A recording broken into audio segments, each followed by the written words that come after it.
Welcome to the Weekly SEO. Today I will talk by myself. So I hope you have some feedback, some comments, or any question. You can ask them down below on the chat, or just you can come to my stage. So quickly, today I am gonna talk about some SEO news and regarding SEO research I did later this week.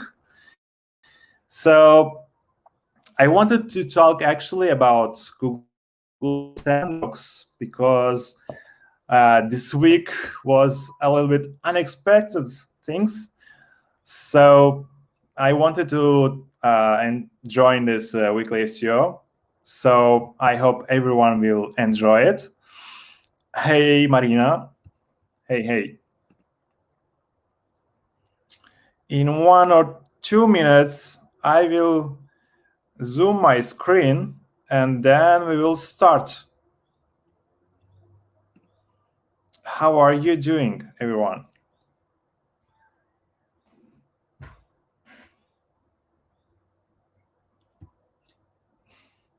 Oh, Kadar. Hello. How is Bodrum right there?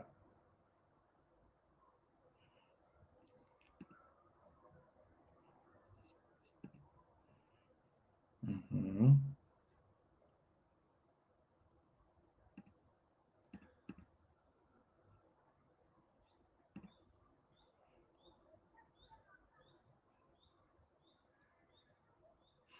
All right.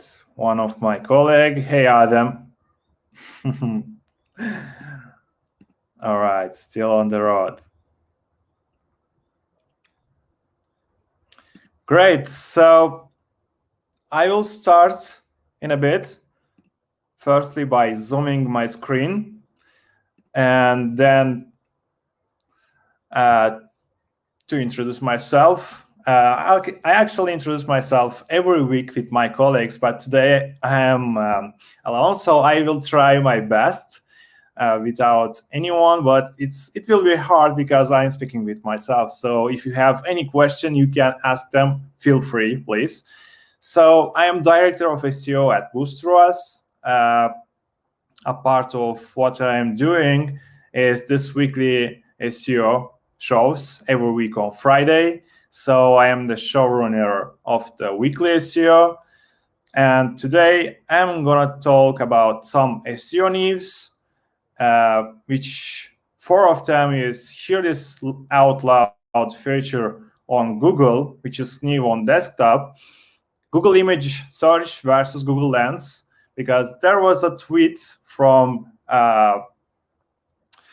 Barry, and he talked with some guy from Google, and this guy said something that is really exciting.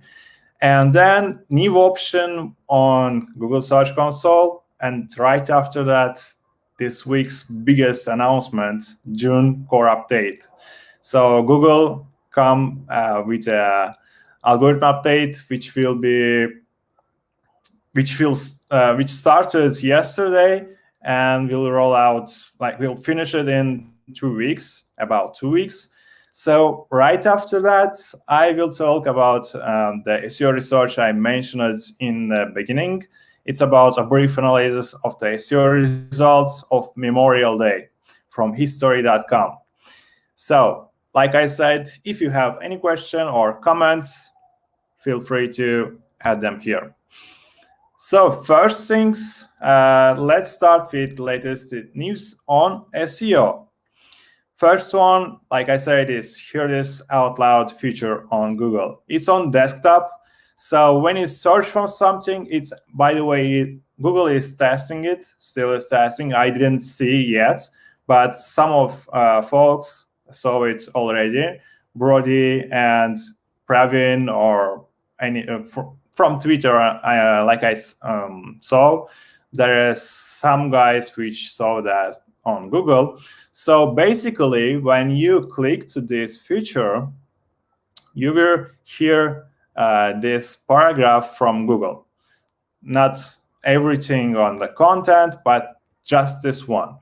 So actually on Google Mobile, you can hear the feature snippets really quickly by searching something with your voice. So if you search something by voice, you will hear the answer by voice. But if you don't ask something by voice on Google, you will see just a text result. So Google will not mention that with voice. So the first one, I think they will try to do that to some of users, and then maybe we'll publish to everyone. So the first one was this one, which is maybe for some of us is exciting, but I don't know if it's a really big thing. The second one is about Google image search. Barry Schwartz asked on Twitter if anyone knows this car, because there is no brand icon and the car is a little bit weird because it seems old, but maybe it's not old. So Barry wanted to know what brand is this car. So he asked it on Twitter, and then Rajan Patel answered with Google Lens. So Rajan is from Google, and he said you can use Google Lens to find this out. So Google Lens gives the answer directly that this car is Nissan Figaro. So Google Images, Google Image Search, and Google Lens is different two things. They work different. But Rajan said that they want to bring them together and to make more detailed, more accurate algorithm with image search. So, for example, when you search something on Google manually, I just uploaded this image, which is a plant behind me, and I wanted to see if what's the name of this plant or what Google can show me. So on Google Images, when you upload this image, you will see that Google gives you a query which is for indoor, and then some resources, which is from another website, and then similar images. So similar images is right, it's the same plant which I uploaded, but Google doesn't give the name directly on image search.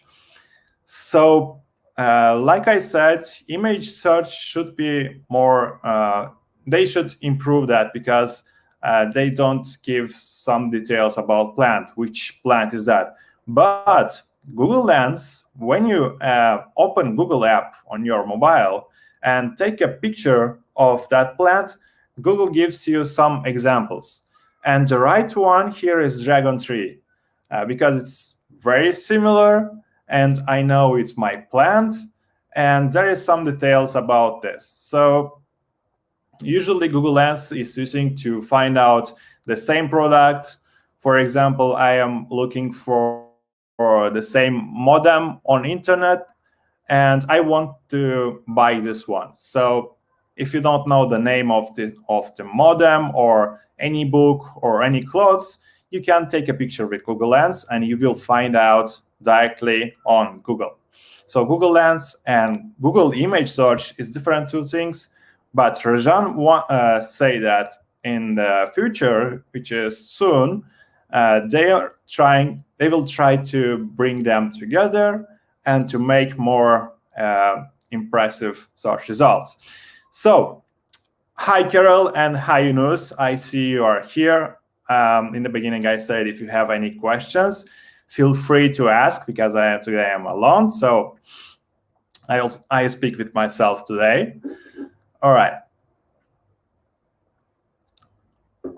Another one, which is a feature within Google Search Console performance report, Google Search Console announced a few months ago that they included regex custom codes on performance reports. So you can use regex to filter your performance reports, to filter some queries or pages.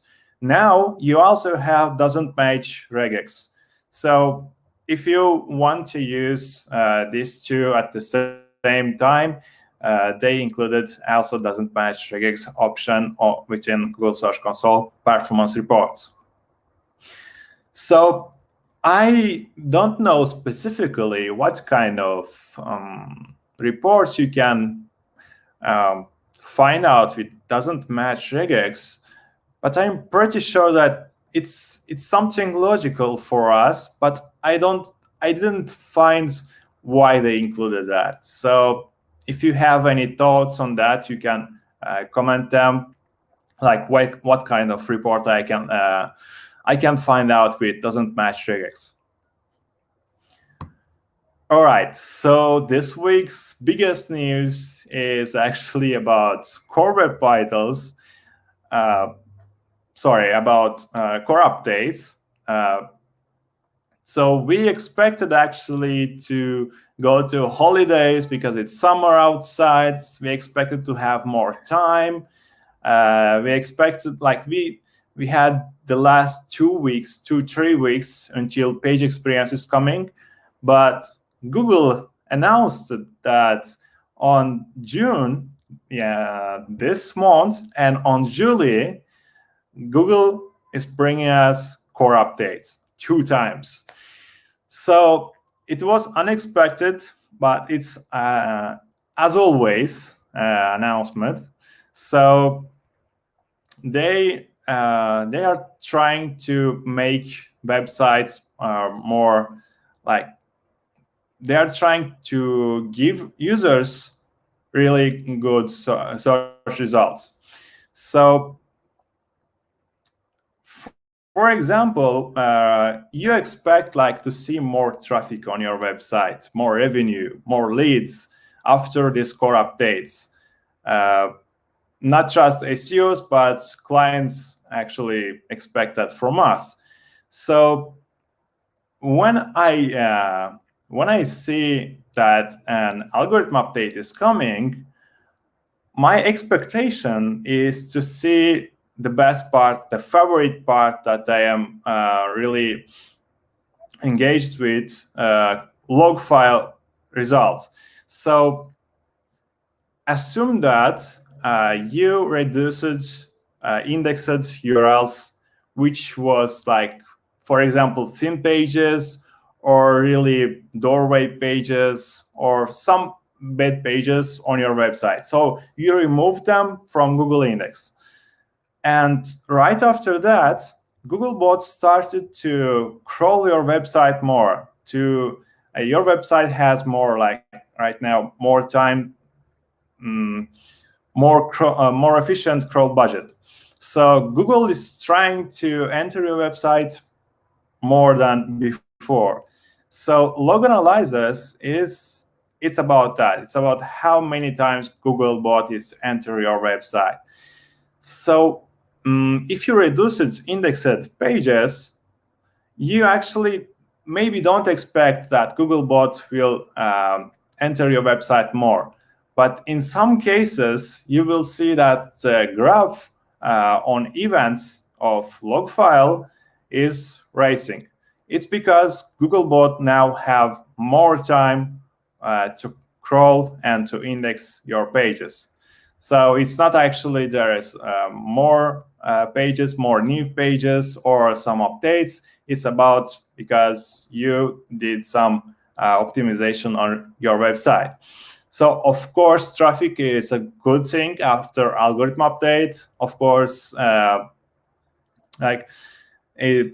it's good when it's not a trend traffic. It's good when you did some optimization on website and your organic visibility started to increase, of course. So yeah, I hope every website in these 2 weeks will start to have to bring more traffic to have really great rank.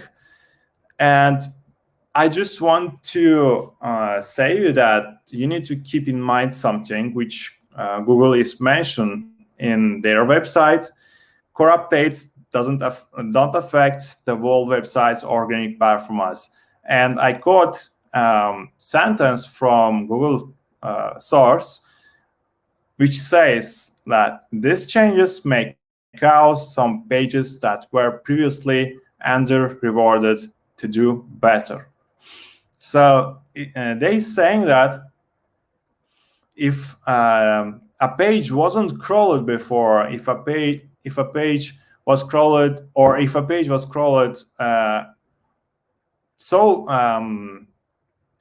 to say, not many times, then Google didn't evaluate that really good. So right now they are trying to evaluate your pages, and starting with yesterday, you need to see that if there is any increases on your traffic, on your some specific pages.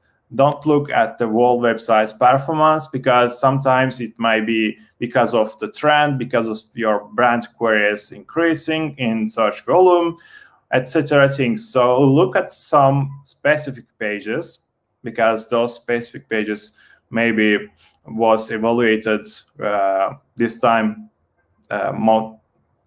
more. So actually, Google with core updates is trying to evaluate your content. It's trying to find out the original information, the best resource. Like if you are e-commerce, the content on your product pages or your blog posts. So you should take care about your blog post.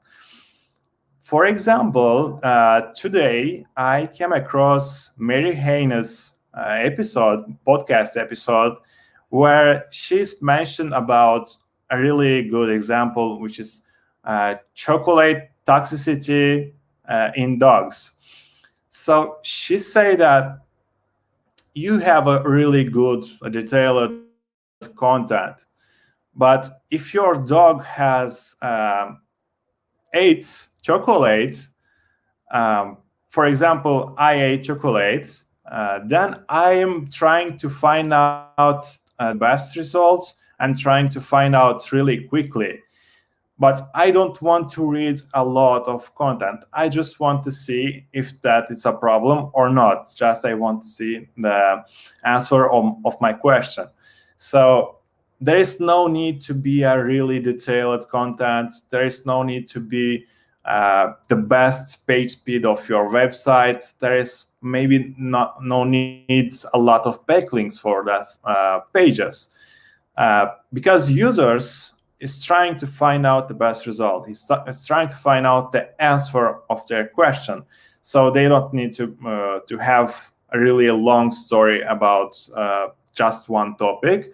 So Google is trying to figure out users what want to find out from the results.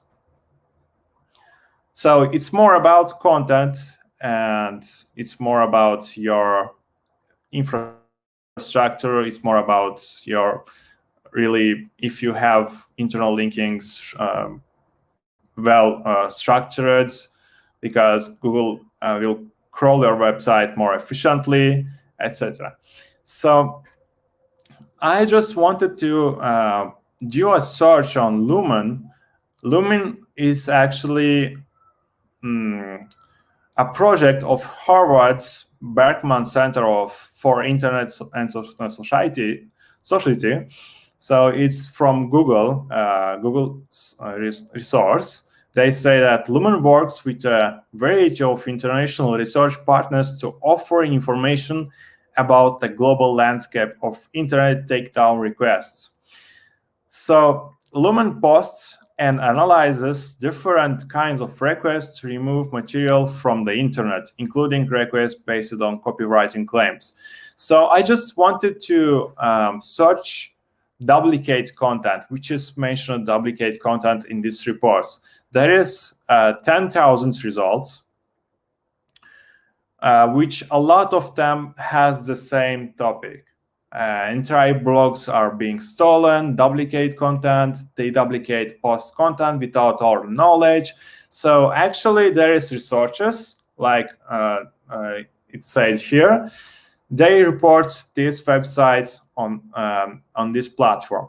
So I didn't realize that since now there is a lot of websites which is trying to duplicate another website, to duplicate, I don't know, the structure, the infrastructure, to duplicate a lot of things on the web pages. So Google also is supporting this website, as I see, because it's included on their website. So you also can check this website to see if there is any website that you are looking for. For example, you saw a website which is the copy of your website, which duplicates which stole your content. And if it's not posted here, you can report them by using contact page. So Lumen is actually a platform which Google is trying to support and trying to penalize these websites. So core updates is for that, actually, for duplicate content to be more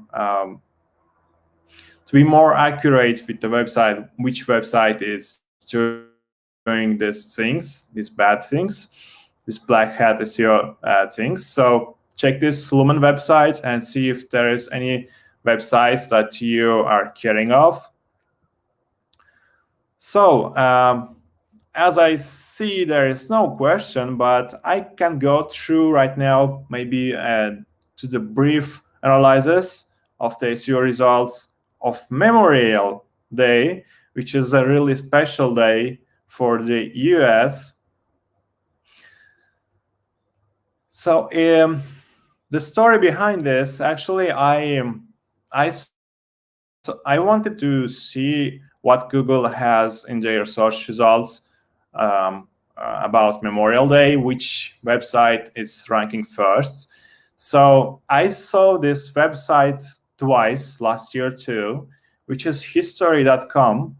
And I wanted to make a quick SEO research to find out what kind of things they are do best, what kind of things they have negative, because no website is 100% perfect. Like I said in the beginning of the Mary Haynes podcast, users are trying to find out the best result, not the best SEO performed website. So in this analyze, I find out that history.com has some negative SEO metrics results, which hurt actually SEO, and it against Google rules at the same time, not 100%, but yes. And let's go, what did I find? Let's go to see what did I find. So it's published on 2009, updated in May 2021. And author of this blog post is history.com editors. So it's a spoiler. About page speed, I just wanted first to analyze the page speed of this page, of this article. And I find out that the page speed performance score is really bad. They didn't pass this metric of page speed, which is really important for page experience algorithm update, which will, I guess, will be rolled out in between 17 and 20 June, because core updates will be ended in 2 weeks. So 2 weeks is between 17 and 20 June. So I guess in this date, Google will roll out page experience algorithm update. So I don't know if history.com will be in the same place, but when it comes to page speed of this page, they have really bad, really negative metrics of performance on that. First negative thing is that.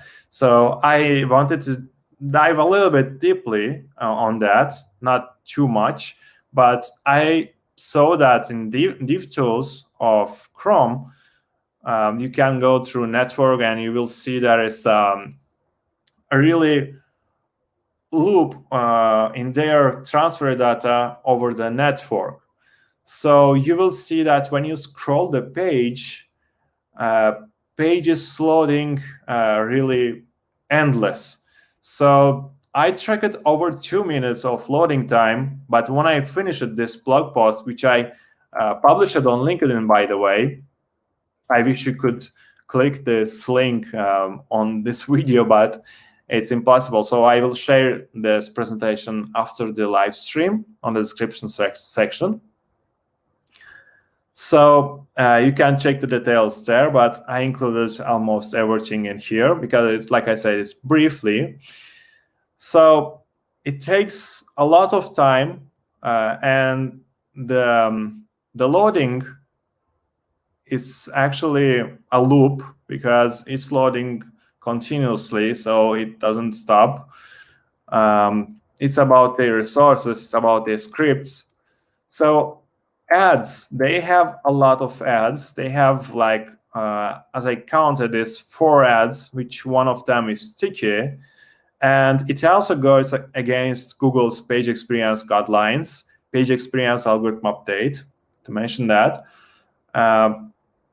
But right now, a lot of users can get rid really quickly of these ads by using ad block extension or any extension of that. But of course, some sites, they actually trying to block these users which want to read everything without ads. So this one is actually bad for their user experience, because when I'm reading this article on mobile, I see a lot of ads on this page. So it's hard to believe sometimes, but this blog post with these ads, it ranks first.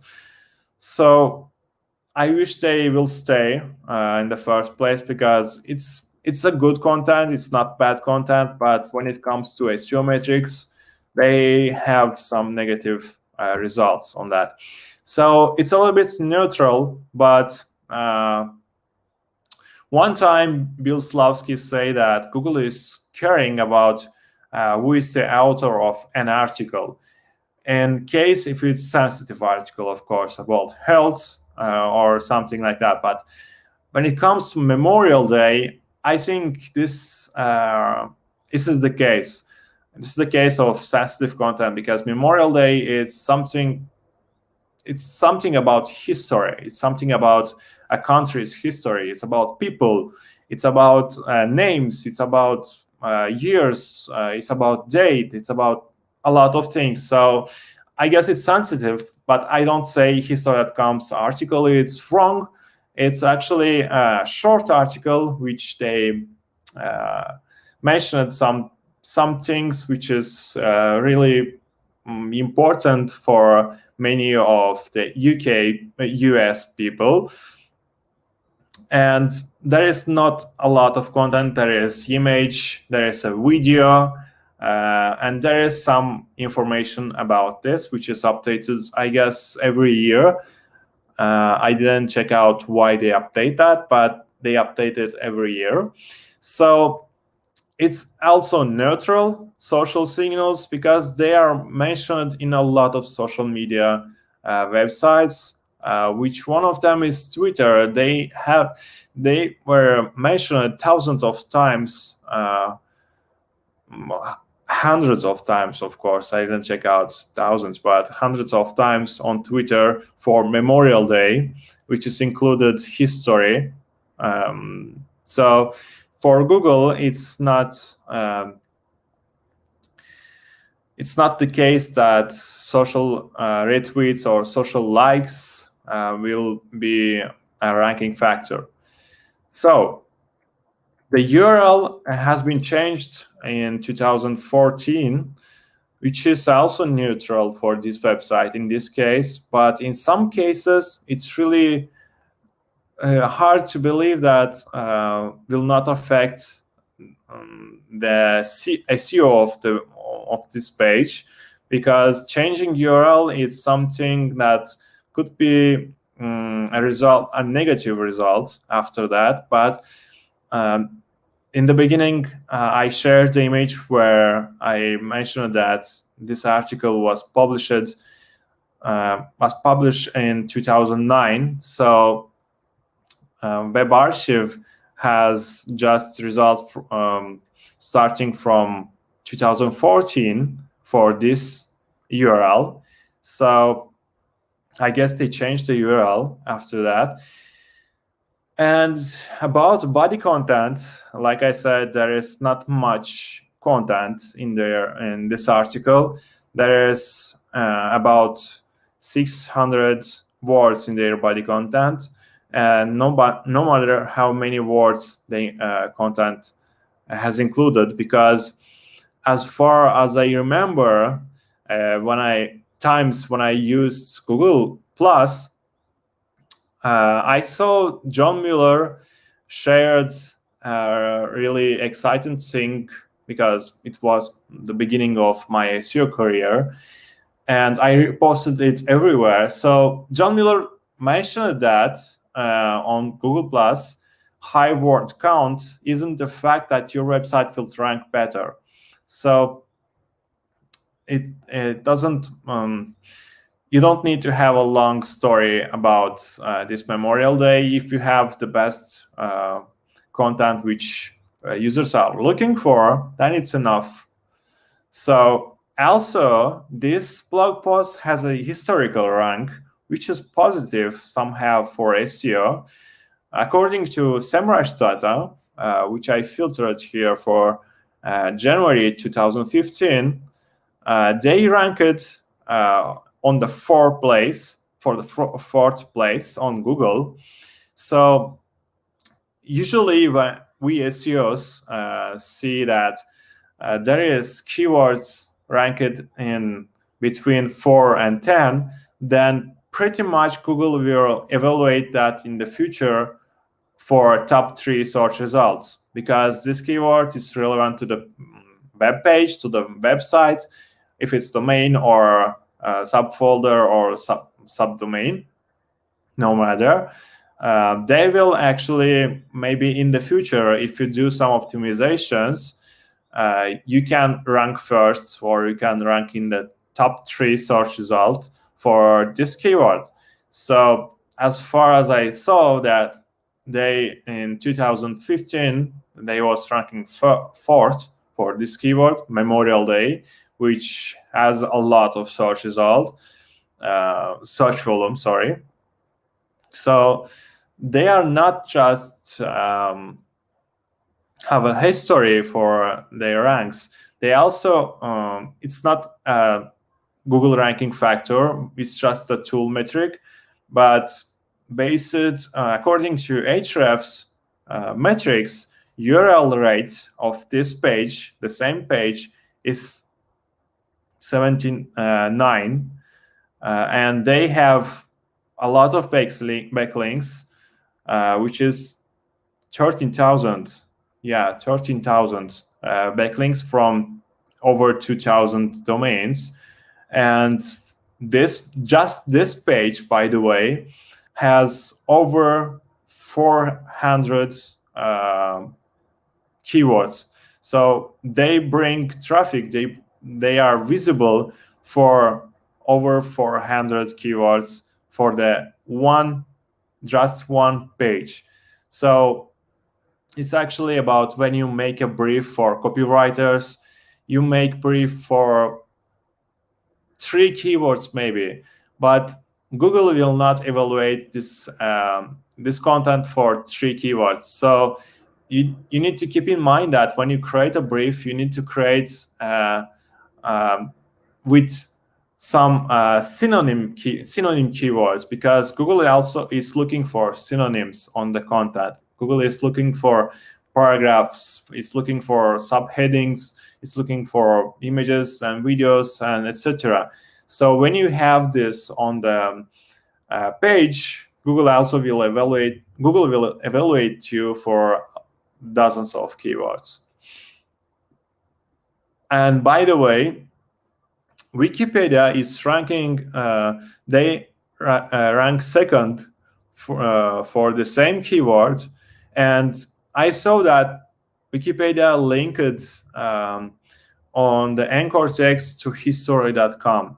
So if they are ranking second, then I guess this is a really good resource for Google. If they are if they gave backlink to the history.com. So Wikipedia has a long content about Memorial Day, because Wikipedia's when users go to Wikipedia, user intent is to find out a lot of details, but history.com has a brief about Memorial Day. So the another one positive thing is about relevant content. So History has over 316 pages that include Memorial Day keyword in their context, which is maybe title, description, content, etc. This is especially important when a website discusses a certain subject repeatedly. So, for example, like I said, if you have a content and you have some synonyms on this content regarding one topic, you may also want to discuss on your blog about another topic which is similar to this one. So, for example, Memorial Day facts, meanings, and traditions is one your topic, but another one could be Memorial Day 2021 videos, or Memorial Day comments, or something else. So you can write blog posts on different topics, which is not the duplicate of another one. So when you have certain subjects which is repeatedly, then Google evaluates this website more relevant to the search queries. For example, for Memorial Day. And history.com also it's a website where you can find out a lot of things about history. So, and the last one, I guess, it's about direct answer and relevant page. So they are not ranking first, but the articles they published before helps Google AI to direct results for the questionable queries. So when you search for when is Memorial Day, Google will give you direct answer. But how Google knows that, where Google learned that, Google learns with machine learning. So if they read something in a lot of websites and it's the same thing, they say the same things, and it's from a government or from another official website, then Google will know that, yeah, this state is the true one, this state can't be changed, so I will give direct answer to users, because users want to know directly from my search results when is Memorial Day, or another thing, what's the time in UK, or what's the time in San Francisco, or when coronavirus will be ended. Of course, Google doesn't know that, but maybe in the future with AI, we'll estimate dates for that kind of queries. And it can be skeptical, these things which I mentioned here, a lot of analysis which I did. So like I said, I didn't research it exhaustively, but I just had a little bit of free time to do a research for a page and to update my analyze know-how. So I just wanted to share some of the metrics I researched. So history.com is an impressive website, and they have a great reputation for organic search because they never penalized by Google, as I see according to SEMrush data. So on LinkedIn, I say that reputation isn't equal to negative SEO metrics. I wanted to say, I mean that reputation, when you have a good reputation of your brand, of your website, if there is negative SEO metrics like page speed, it doesn't matter a lot. It doesn't matter a lot. But of course, it's something that Google is trying to say that to have a more fast website. So also web is faster than before, of course. So now in another brief, I wanted to say reputation. If you have a good reputation, your negative SEO results will not affect a lot of your search results. But of course, I am open to your thoughts on that, on this particular topic, on this particular research. So if you have any, you can drop them on LinkedIn or on these comments of this video. So I guess there is a question, from Yunus. Is it gonna be considered as keyword cannibalization somehow? Maybe you want to say about this one, relevant contents. Actually, if you have in the same title blog post, if you say about this keyword cannibalization, of course, like I said, you don't need to write the same topic that you written before. So write something different from another one, but about a specific something. So Memorial Day is a specific something. Write about this different things, different subheadings about this one. So when you're reading a book, there is a lot of subheadings, right? So, but it's one title. So make something different, but don't enter the same keyword, because it will be a keyword cannibalization. So Google also will try to figure out which one is relevant, and will try to figure out which one is more original, etc. I think so. Don't waste your time. Don't waste your crawl budget. I would suggest you to have different contents on your blog, of course. So when there are more than 300, they also, like I said, they have different titles on their blogs. So that's it, what I wanted to say. If you want to have your weekly SEO news delivered to your inbox, you can go through this link, boostros.studio/subscribe. We send it every week after this live stream in the next week. So which one of them, of example, is this one, the replay of this live stream, and then you will see some resources which we also evaluate and add them to our newsletter. So Marie Haynes has a lot of podcasts, but at the same time has a lot of blog posts. So one of them was really excited to read. Should you disable links in 2021? For example, this one of them, which we evaluated, really great to include. So we included this one. So that's it. Thanks for being with me. You are out of this world. Like I say every week on Fridays, Weekly SEO. And there is no questions, I guess. I will end it up here. Thank you very much for being with me. I hope you will have a great weekend. Bye-bye.